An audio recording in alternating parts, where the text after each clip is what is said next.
నమస్తే, welcome to Aadan. నేను మురళి.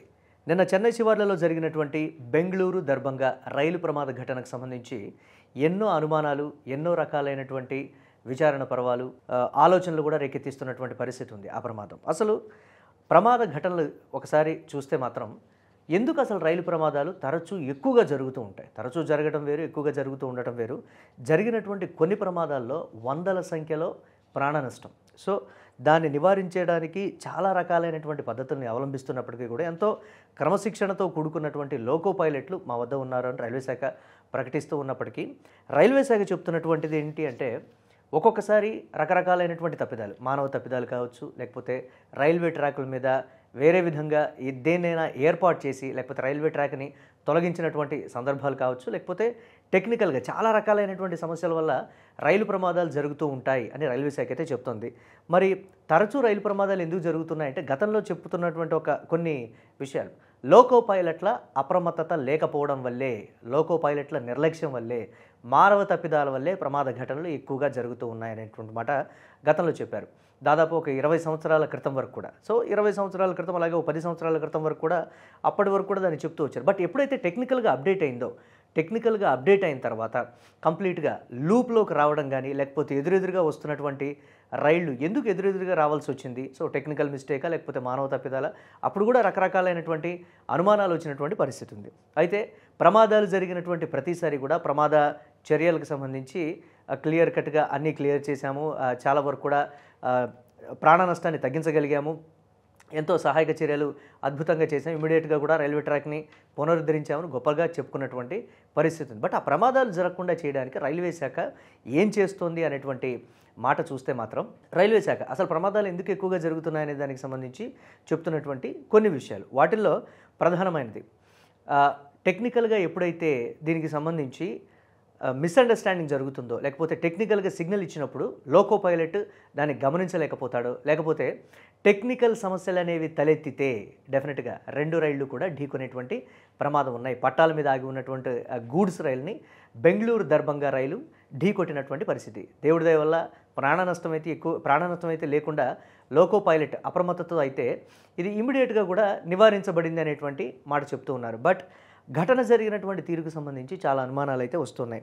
అంటే నిర్లక్ష్యమే ప్రధానమైనటువంటి కారణమా, లేకపోతే ఇంకేదైనా ఉందా అనేటువంటి దానికి సంబంధించి చూస్తే, నిర్లక్ష్యమే ప్రధాన కారణమా అనుకుంటే లోకో పైలట్ అప్రమత్తతోనే ప్రాణ నష్టం లేకుండా ఈ ప్రమాదం జరిగింది, అందుకోసమే ప్రమాద తీవ్రత చాలా వరకు తగ్గింది అనేటువంటి మాట చెప్తున్నారు. మరి ఇంకేదైనా కోణం ఉందా అని ఆలోచిస్తే దీనికి సంబంధించి రకరకాలైనటువంటి అనుమానాలు. రీల్స్ కోసం కూడా చాలామంది ఇన్స్టాగ్రామ్లో రీల్స్ కోసం చాలామంది సిమెంట్ ఇటుకలు పెట్టడం కావచ్చు, లేకపోతే రకరకాలైనటువంటి ఫీట్లు చేయడం కావచ్చు, దానిపైన ఏదైనా వస్తువు ఉంచడం కావచ్చు, లేకపోతే ఇంకేదైనా జరిగి ఉండొచ్చు. ప్రతిదాన్ని కూడా రైలు పట్టాల గ్యాప్ మధ్యలో ఒక స్టేషన్ నుంచి ఇంకో స్టేషన్ కావచ్చు, లేకపోతే ఒక సిగ్నలింగ్ నుంచి ఇంకో సిగ్నలింగ్ మధ్యలో అటువంటివి ఏమైనా పరికరాలు కానీ లేకపోతే వస్తువులు కానీ పెట్టినప్పుడు చీకట్లో, ఒకవేళ నిన్న జరిగినటువంటి ప్రమాదం కూడా చీకట్లోనే జరిగింది. సో నిన్న జరిగినటువంటి ప్రమాదానికి సంబంధించి అలాంటి వస్తువు ఏదైనా అడ్డొచ్చిందా అంటే, అంత వేగంతో వెళుతున్నప్పుడు కూడా ఒకవేళ దూరం నుంచి గమనించకపోయి ఉండొచ్చు. సో దాన్ని తప్పిదం కింద కూడా అనడానికి లేదు. ఇది మానవ తప్పిదము అని అంటే అక్కడ ఉన్నటువంటి ఆకతాయిలు చేసిన పను, లేకపోతే కావాలనేటువంటి ఒక కుట్ర కోణం కింద కూడా చూసేటువంటి పరిస్థితులు ఉన్నాయి. బట్ ఇక్కడ ఉన్నటువంటి ప్రధానంగా వస్తున్నటువంటి అనుమానం ఏంటి అంటే, బాలాసోర్లో జరిగినటువంటి ఘటనకి బెంగళూరు దర్భంగా ఘటనకు కూడా ఉన్నటువంటి ప్రధానమైన పోలిక ఏంటంటే, లూప్లో ఉంది, ఆగి ఉన్నటువంటి దాన్ని ఢీ కొట్టింది, అందుకే ఈ ప్రమాదం జరిగింది అనేటువంటి మాట. దాంట్లో తీవ్రత ఎక్కువగా కూడా ఉన్నటువంటి పరిస్థితి ఉంది. మరి టెక్నికల్గా హ్యాక్ చేయొచ్చా? ఒకవేళ టెక్నికల్గా హ్యాక్ అయ్యుంటే ఇంకా ప్రమాద స్థాయి తీవ్రంగా ఉండేది. సో దీనికి సంబంధించి అటువంటి ఘటనలు జరుగుతాయి కాబట్టి లోకో పైలట్ అప్రమత్తంగా ఉండబట్టే నిన్న జరిగినటువంటి దాంట్లో ప్రమాద తీవ్రత తక్కువగా ఉంది, ప్రాణ నష్టం లేదు అని చెప్తున్నారు. బాలాసోర్ ఘటనలో ఒకవేళ అది జరిగిందేమో, అప్పుడు కేంద్ర దర్యాప్తు సంస్థ NIA చేత దర్యాప్తు చేయించి ఉంటే, ఒకవేళ దీంట్లో ఉగ్రకోణం ఏదైనా ఉంది అనేటువంటి అనుమానం, అప్పుడు కూడా చాలా వరకు ఉగ్రకోణం ఉంది, ఉగ్రవాదులు దాడిగానే దీన్ని ఎందుకు చూడకూడదు, ఆ కోణంలో కూడా ఒకసారి దర్యాప్తు చేస్తే బాగుంటుంది కదా అనేటువంటి డిమాండ్ వచ్చినప్పటికీ కూడా ఎందుకో కేంద్ర ప్రభుత్వం ఆ స్థాయిలో దీన్ని సాధారణ ప్రమాదం కిందే ట్రీట్ చేసిన తప్ప, ఆ స్థాయిలో NIAతో క్షుణ్ణంగా లోతైనటువంటి దర్యాప్తు జరిపించలేదు. అందుకే ప్రమాద తీవ్రత ఆ స్థాయిలో ఉంది.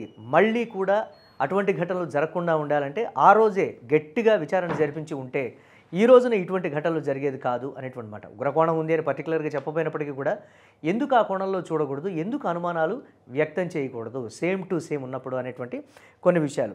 అలాగే బాలాసోర్లో జరిగినటువంటి ప్రమాదానికి బెంగళూరు దర్భంగా ప్రమాద ఘటనకు సంబంధించి కూడా చాలా అనుమానాలు ఉండేటప్పటికీ దర్యాప్తు సంస్థలు ఫిక్స్ అయిపోయాయి. కేంద్ర ప్రభుత్వం కూడా డెఫినెట్గా మనం ఉగ్రకోణంలోనే దర్యాప్తు చేయాలి, లోకో పైలట్ అప్రమత్తతో ప్రమాద తీవ్రత తగ్గింది కాబట్టి ఇది ఆ కోణంలోనే డెఫినెట్గా చూడాలి. ఒకవేళ మానవ తప్పిదమైనా లేకపోతే సిగ్నలింగ్ తప్పిదమైనా లేకపోతే టెక్నికల్గా హ్యాక్ చేసినా కానీ ప్రమాద తీవ్రతను ఎవరు కూడా కంట్రోల్ చేసేటువంటి పరిస్థితి ఉండదు. కానీ ఇప్పుడు జరిగినటువంటి ఘటనని డెఫినెట్గా ఉగ్రకోణంలోనే చూడాలి అనేటువంటి మాట అయితే వినిపిస్తోంది.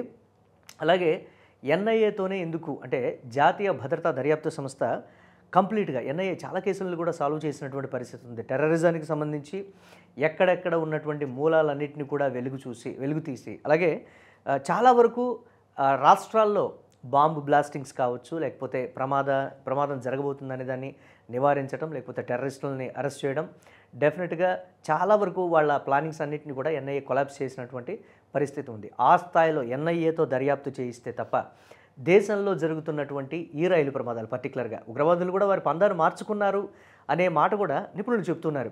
గతంలో బాంబ్ బ్లాస్టింగ్ కావచ్చు, లేకపోతే సరిహద్దులు దాటి వచ్చి తుపాకులతో దాడి చేయడం కావచ్చు, ప్రాణాలు తీయటం కావచ్చు, ఇతరత్ర రకరకాలైనటువంటి కోణాలు. ఇప్పుడు వారు రూటు మార్చుకొని ఇటువంటి అశాంతి క్రియేట్ చేద్దాము, ఇటువంటి ప్రమాదాలకి కారణమైతే భారతదేశంలో ఆర్థిక వ్యవస్థ మూలాలను కూడా దెబ్బతీయచ్చు అనేటువంటి కోణంలో ఎందుకు ఈ చూడకూడదు అనేటువంటి విమర్శలు అయితే వ్యక్తమవుతున్నాయి. బట్ అన్ని కోణాల్లో దర్యాప్తు చేస్తేనే రైలు ప్రమాద ఘటనలకు సంబంధించి ఒక కొలిక్కి వచ్చేటువంటి అవకాశం ఉంది. రైల్వే శాఖ అనౌన్స్ చేసినటువంటి దాంట్లో మరొక కీలకమైనటువంటి అంశం ఏంటి అని అంటే చాలా వరకు కూడా కొన్ని కోట్ల మంది, ఒకటి కాదు రెండు కాదు కొన్ని కోట్ల మంది ప్రతిరోజు కొన్ని వేల ట్రైన్స్లో ప్రయాణిస్తూ ఉంటారు. ఈ ప్రయాణాలు జరిగేటువంటి పరిస్థితుల్లో టెక్నికల్గా కావచ్చు, లేకపోతే రైలు పట్టాల విషయంలో కావచ్చు, లోకో పైలట్లు 99.99 సక్సెస్ రేట్ తోటి భారతీయ రైల్వేని లోకో పైలట్లు నడిపిస్తున్నారు. అంత సుశిక్షితులైనటువంటి నిష్ణాతులైనటువంటి లోకో పైలట్లు మా దగ్గర ఉన్నారు కాబట్టే ప్రమాద తీవ్రత 1 మీకు కనిపిస్తుంది తప్ప 99.99% సక్సెస్ రేటుతో భారతీయ రైల్వే మరే దేశంలో కూడా ఇటువంటి తీరును కూడా జరగట్లేదు అనేటువంటి దాన్ని కూడా చెప్తోంది. ఈ స్థాయిలో జనాభా ఉండి కూడా ప్రమాద తీవ్రత ఎప్పుడో ఒకటి జరుగుతోంది, అది కూడా వేరే కారణాల వల్ల, అనుకోని కారణాల వల్ల, ఒక మానవ తప్పిదం కాదు, టెక్నికల్ తప్పిదం కాకుండా మరేదో రీజన్ వల్ల జరిగినటువంటి ప్రమాదంగా కూడా అది సాక్ష్యాలు కనపడుతూ ఉన్నాయి.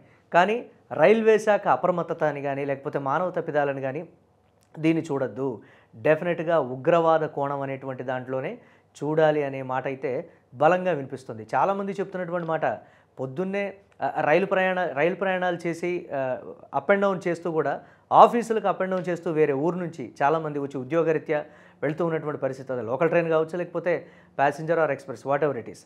సో ఇలా చేస్తూ ఉన్నప్పుడు, ఇంతమంది రైళ్లలో ప్రయాణిస్తున్నప్పుడు ఎందుకు ఆ వ్యవస్థ మీద నిఘా తక్కువ ఉంది, భద్రతాపరమైనటువంటి చర్యలు ఎందుకు తక్కువ తీసుకుంటున్నారు, ఎందుకు ఆ స్థాయిలో రైల్వే వ్యవస్థ మీద పూర్తిగా దృష్టి సారించట్లేదు, ఇతర రవాణా విమాన రంగం కావచ్చు, లేకపోతే రోడ్డు రవాణాకు సంబంధించి కావచ్చు, సరే పటిష్టమైనటువంటి చర్యలు తీసుకుంటున్నారు. రైల్వే శాఖ మీద ముందు నుంచి ఎందుకు చిన్న చూపు అనేటువంటి మాట. బట్ ప్రధానిగా నరేంద్ర మోదీ వచ్చిన తర్వాత, 3వ దఫా వచ్చిన తర్వాత వందే భారత్ రైళ్లు ఎన్ని వచ్చాయో, సూపర్ ఫాస్ట్ రైళ్లు ఎన్ని వచ్చాయో, అలాగే బుల్లెట్ రైలుకు కూడా ఒక ప్రణాళిక అయితే రూపొందిస్తూ ఉన్నారు. భారతదేశంలో రైల్వే వ్యవస్థ అత్యంత అభివృద్ధి దిశగా వెళుతుంది. ఇటువంటి పరిస్థితుల్లో టెక్నికల్గా ఉండి మానవ తప్పిదాల విషయంలో కావచ్చు, లేకపోతే లోకో పైలట్లు సుశిక్షితులైనటువంటి నిష్ణాతులైనటువంటి లోకో పైలట్ల వ్యవస్థ ఇంత బలంగా ఉన్నప్పుడు, ఆర్థికంగా కూడా అభివృద్ధి చెందుతున్నప్పుడు ఉగ్రవాద కోణమే తప్ప మరే కోణం ఉండదనేటువంటి విమర్శలు అయితే వస్తున్నాయి. సో డెఫినెట్గా ఉగ్రవాద కోణంలో చూస్తే